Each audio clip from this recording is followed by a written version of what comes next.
Jack, piratul cel teribil. Îngrozitorul incident cu vrăjitoarea mării.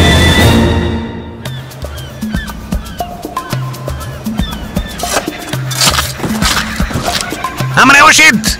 În sfârșit am făcut ceva cum trebuia! După o viață de ghinioare mi-am dobândit comoara! O comoară care m-a făcut stăpân peste lespedea asta mare numită lume! Cel puțin peste 3 sferturi din ea și a mea! A mea! Total mea! A mea! A mea! Oh, nu! Fulger elegant! Nu din nou! Bă, din nou, Jack cel teribil, și încă o dată vedem că tu ai făcut parea cea mai grea unei munci în locul meu. Bă, din nou și urez-l pe Jack cel teribil de trofeul nostru. Nu și de data asta!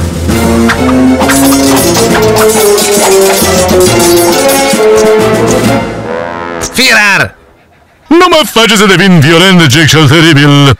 Ajunge să spun că nu te voi ucide. În schimb, te voi lăsa singur pe această insulă pustie, dar luxuriantă. Deci n-ai să mă înjunghi? Nu! E mai distractiv să fur lucruri de la tine. Dacă vei reuși să scapi pe insula asta, abia aștept următoarea noastră întâlnire. Ar putea fi un loc și mai urât. Te-ai întrebat de ce nu sunt oameni pe aici? Cui pasă? Nu-mi place să socializez dacă n-ai observat. Deci de asta.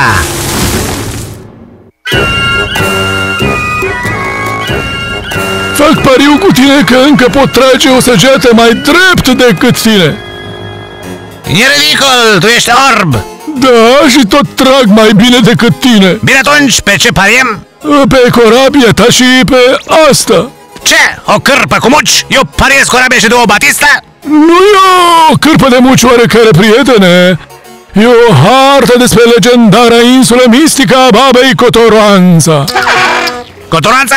Da, conține îndrumări spre insulă și ultima locație cunoscută a legendarei comori mistice a celor 3 vrăjitoare. Ei, ce zici?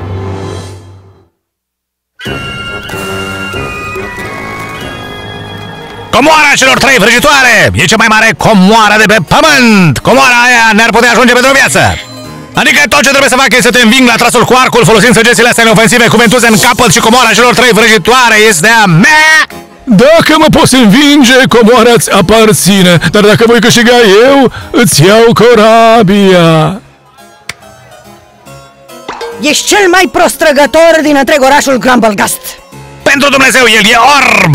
Cu siguranță nu pot trata atât de rău! Va fi ușor! Te las chiar să tragi primul!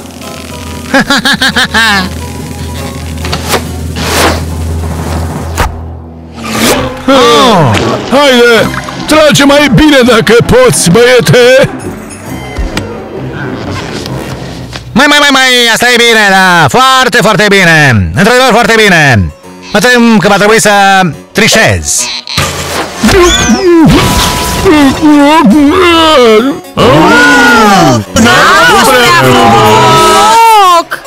E bine, așa merg lucrurile uneori! Mulțumesc! A fost o seară foarte frumoasă! Pa! Da, la revedere!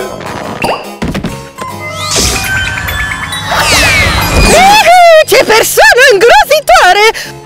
Oh, da, e perfect! Oh, da, va fi foarte bun!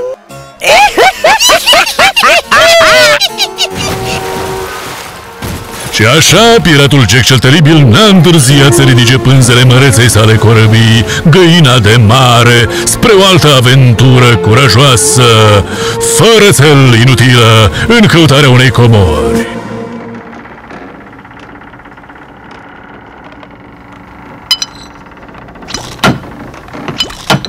Nu mai suport! Nu mai pot! Ușurel, Hubert! Să nu pui mâna pe mine! 7 săptămâni fără mâncare adevărată! 7 săptămâni! Înnebunesc de foame! Sunt mascota corabiei, să știi! Uită-te la mine! Dispar! Uită-te cât de subțiri mi s-au făcut picioarele! Aripile mele erau așa de plinuțe, așa de lucioase, așa de zemoase, așa de fragede! Trebuie să mănânc mâncare adevărată sau îmi dau delisia, să știi. Uită-te la mine, da. Ce se va întâmpla cu voi, a? Veți naviga pe oceanul ăsta uitat de Dumnezeu fără o mascotă. Asta se va întâmpla. Încercați asta. Niciun personaj drăgăraș care să reprezinte corabia asta. Ce va fi atunci? O să-mi sun agentul. Mai sunt corabii pe mare care ar muri să mai aibă ca mascota lor. Sunt în cabina mea de machiaj. Și nu ies până nu se rezolvă situația asta. Vorbesc serios. Primadona, cine vrea sos la carne de găină? Amen! E minunat, capitane! De-abia! Nu e minunat! Nu, alături de aia! Wow! În regulă, oameni buni, trebuie să găsim aceste vrăjitoare să le furăm comoara. Pregătiți echipa de debarcare! Conform acestei hărți încălcite, căutăm 3 vrăjitoare. Ele ar trebui să ne poată îndruma la comoara celor 3 vrăjitoare. Dar cum vei recunoaște cele 3 vrăjitoare? Ei, nu știu, vor arăta că 3 vrăjitoare, presupun. Putem întreba. Scuzați-mă, dar ne întrebam dacă ați putea să ne spuneți unde ar putea fi cele 3 vrăjitoare și unde putea găsi comoara lor ca să o putem fura. Ei, el e! Lăsați-mă să-l curentez! Lăsați-mă să-l transform într-un gândac, va fi mai ușor de transportat așa! E în regulă, dar fă rapid! Ce? Ah! Voi sunteți cele 3 vrăjitoare, nu-i așa? Stați puțin, vreți să mă însor cu ce? Vrem să te însor cu monstrul Loxmucita! Monstrul care locuiește chiar în lacul ăsta, chiar aici! E o fată monstru drăguță! O fată monstru drăguță care trăiește într-un lac? Ascultă, Jackie, nu prea ai de ales! Ți-l prezint pe gazda noastră, domnul Paul! Bună ziua! Salut! Domnul Paul a spus că dacă putem găsi pe cineva care să se însoare cu fiica lui, va uita de ipoteca noastră pentru insulă și vom putea locui aici gratis pentru totdeauna. Nu-i frumos din partea lui? Da, dar ce eu? Îți amintește bătrânul orb de la care ai furat harta în hanul maimuța confuză?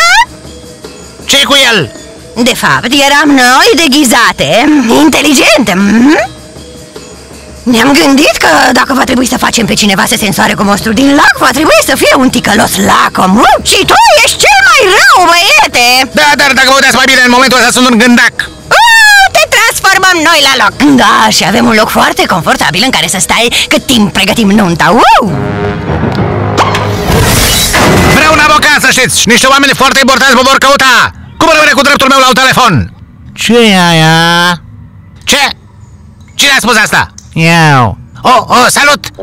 Doamne, urât mai ești! Păi stai și tu aici 20 de ani și vezi cum o să arăți, amice. 20 de ani? De atâta timp ești aici? Cam așa cred. E bine, cum te numești, pătatule? Snack, domnule. Snack! Pare să se potrivească cumva. Încuiat într-o temniță împuțită alături de un șobolan cu creier mic pe lume, Snack. Așteptând să mă însor cu un monstru din lac. Ce mai noroc! Vă măritați cu monstrul Loxmucita? Doamne, unii au tot norocul din lume. Tot norocul! E un monstru marin pentru Dumnezeu! Asta am vrut să spun. Mai taci! Nu mă pot gândi la o soartă mai rea! Tocmai m-am gândit eu. Trebuie să fie o cale de scăpare! Scăpare? Ați spus că pare... El vrea să scape. Ați auzit? Vrea să scape. Ai încercat vreodată să scapi? Nu, de fapt n-am încercat, că veni vorba. Am nevoie de ceva foarte tare ca să lovesc barele astea! N-are rost! Barele astea sunt mai strâmte decât gingi lui Pamela Anderson! Deci nu mai aveți nevoie de capul meu, nu-i așa, domnule? Nu! Și nici măcar ăla nu e destul de tare ca să îndoaie barele astea furisite! Pentru că acum aș vrea să mă întind puțin, dacă nu te superi, bunico. E doar un lucru de făcut! Va trebui să scriu o scrisoare, să o pun într-o sticlă, să o arunc în mare, să sper că cineva va veni să mă salveze cândva! Oamenii nu salvează de obicei doar fecioare frumoase și nu pirați lacom simpli și egoiști ca dumneavoastră, domnule. Da, ai dreptate aici! Trebuie să o scriu ca și cum a fost scrisă de o fecioară frumoasă! Desigur, cu promisiunea obligatorie a unei recompense fabuloase sugerată la sfârșit! Și pe lângă minunata mea mână în căsătorie și dragoste eternă, salvatorul va primi și fabuloasa comoară pe care tatăl meu, regele... Nu, tatăl meu, avocatul lumii spectacolelor, îți va da fabuloasa sa comoară care valorează...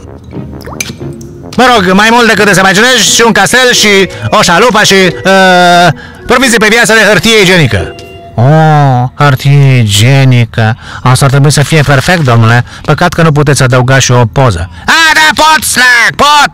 Am aici o poză a celei mai atrăgătoare femei pe care am văzut-o eu vreodată. E ultima rămășiță dintr-o carte magică zrezuită, cunoscută doar ca Frederick de Gollywood sau așa ceva. Puh, ce n-aș fi dat să fi văzut restul cărții. Oricum am să rulez asta, am să o bag într-o sticlă și o arunc pe fereastră, uite, așa. Poate ar fi trebuit să o aruncați pe cealaltă fereastră. De ce? Păi, în principal pentru că cealaltă fereastră dă spre mare, iar cea pe care ați folosit-o dă spre parcare. Sunt pierdut! E bine, poate aș face timpul să treacă mai repede spunându-vă un banc, domnule. Nu e regulă, serios. E bine, se pare că odată ca niciodată trăiau doi pescari și o măicuță. Oricum, cei doi pescari... Da! Nu, stați, erau trei pescari și o pungă cu ciorapi. Și ei, nu, erau două băltoace și un senator și... senator și pescar și el era... sau era... După 7 luni. Și așa, cei doi doctori au spus delfinului... Nu, stați, delfinul e din alt banc. Sau... poate ar trebui să vi-l spun pe acela. Poate mă vor executa dacă le rog frumos. Orice ar fi mai bine decât să fiu ucis lent de unul dintre bancurile tale îngrozitoare, Snack. E așa frig. Era și mai frig până am pus fotografia fetelor păduc peste gaură. Gaură? Ce gaură? Snack, de ce nu mi-ai spus despre asta? Păi nu voiam să vă fie frig. Păi, cu mine! E bine, mă bucur că v-am cunoscut. Pe curând. Mă rog, cred că nu ne vom mai vedea. La revedere! Și atenție, nu sunt trepte sau alte... Ce om de treabă! Stai să pun mâna pe echipajul meu bun de nimic! Am să învăț noul înțeles al cuvintelor, te rog, în numele Dumnezeu, dă-mi înapoi vârful capului! Hei, Jack! Jack, piratul cel teribil! Ce? Cine e? Sunt eu! Eu? Care eu? Noi! Sunt eu, conștiința ta! Scuze-mă, a mea ce? Conștiința ta! N-am auzit de asta! Stai! Sunt conștiința ta, Jack cel teribil. Cum poți lăsa acel suflet amărât închis în celulă în timp ce tu fugi cu libertatea ta? Păi, e destul de ușor, vezi tu? Am plecat pur și simplu și acum voi găsi echipajul și voi face din crenele lor niște veșnice frumoase și... A fost prietenul tău. Prieten? Scuze-mă, cuvintele astea noi mă zăpăcesc. Nu poți să-l lași acolo. Sigur că pot! Uite, chiar încep să mă enervezi! Va fi doar mai rău. Adică ai să mă sâcâi în fiecare zi dacă nu mă întorc să le lăresc pe Snack? Șobolanul ăla mic și amețit? Pot fi și foarte enervantă. Da, dar dacă mă întorc aș putea fi capturat din nou și vor să mă însor cu creatura hidoasă din lac. Ce câștig riscând un burlșia pentru șobolanul ăla amețit, Snack? Recompensa spirituală va fi mai mare. Spirit... Uite, termină cu cuvintele astea noi, bine? Dacă hotărăsc să te ignor... Atunci voi face acest sunet.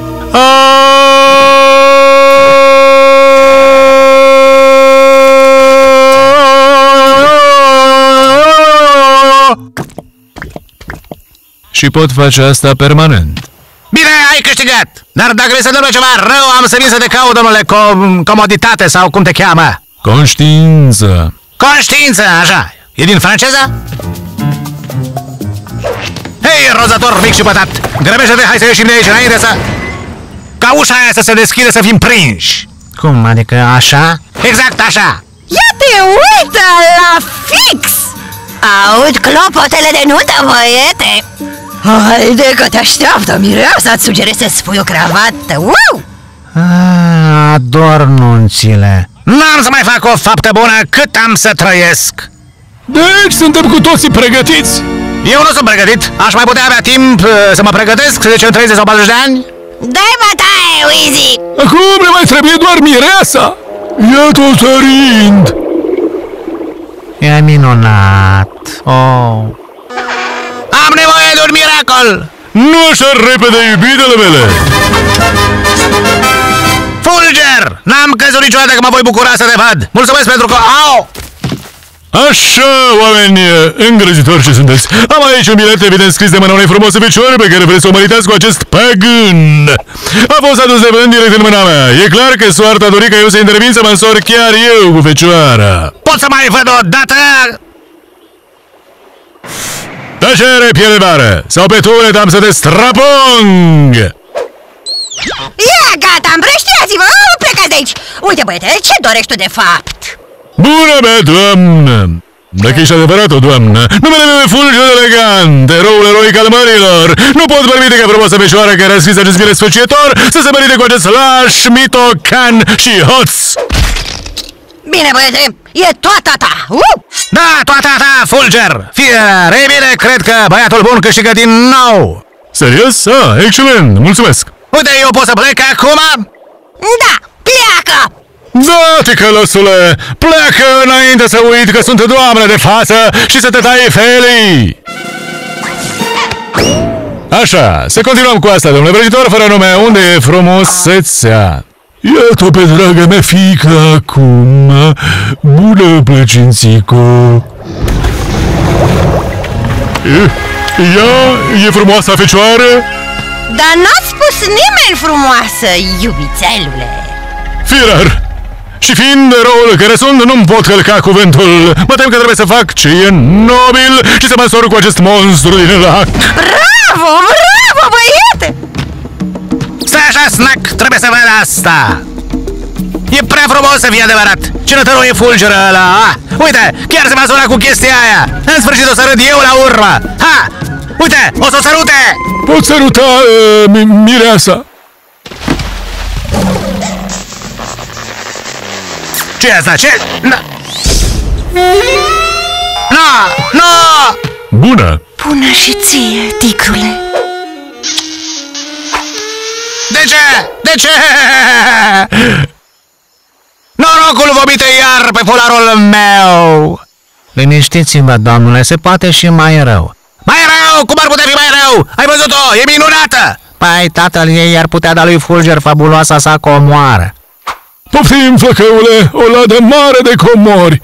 Poți face cu ea orice dorești. Scuze pentru diamante. E în regulă, tati?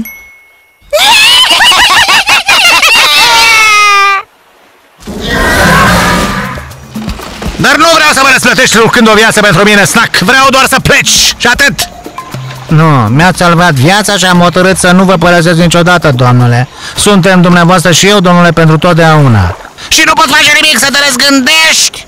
Nu, am să vă ajut, capitane. Întotdeauna am vrut să fiu pirat cu toate acele aventuri pe mare și câte și mai câte. Știi ceva despre corebii? Absolut nimic, domnule. Bine, te vei integra perfect. Poți fi secundul navei. Așa a ajuns Snack, șobolanul, secundul navei. Așa a început începutul unei vieți de aventuri pe mări cu Jack, piratul cel teribil. Ai grijă să nu cădem peste marginea lumii, Snack! Marginea apoi... Marginea Oh, bună ziua! Eu sunt Găina de la scena 21. Poate vă amintiți, am intrat într-un cuptor în acest episod. M-au rugat oamenii drăguți de la Fox Kids să vă spun, copii, că nu am murit. Vedeți voi, ei au crezut că ați putea fi traumatizați de o găină care e gătită și mâncată, chiar dacă mama voastră probabil are una dintre rudele mele în cuptor chiar acum. Vrem doar să ne asigurăm că voi știți că n-am pățit nimic. N-am murit, nu, de fapt, nici măcar nu sunt vie. Sunt un desen și un biet așa zis actor îmi face vocea într-un studio de înregistrări ieftin chiar acum, înainte să se oprească la pizzeria din colț. Eu nu pot fi rănită sau ucisă pentru că eu nu exist, vedeți? Ați văzut? Ați văzut? Nimic? Și sunt ea fără. Nu poți face rău unui desen animat, priviți, am să fac chiar. Și încă o dată. Nu-mi face rău pentru că nu sunt adevărată. V-ați prins?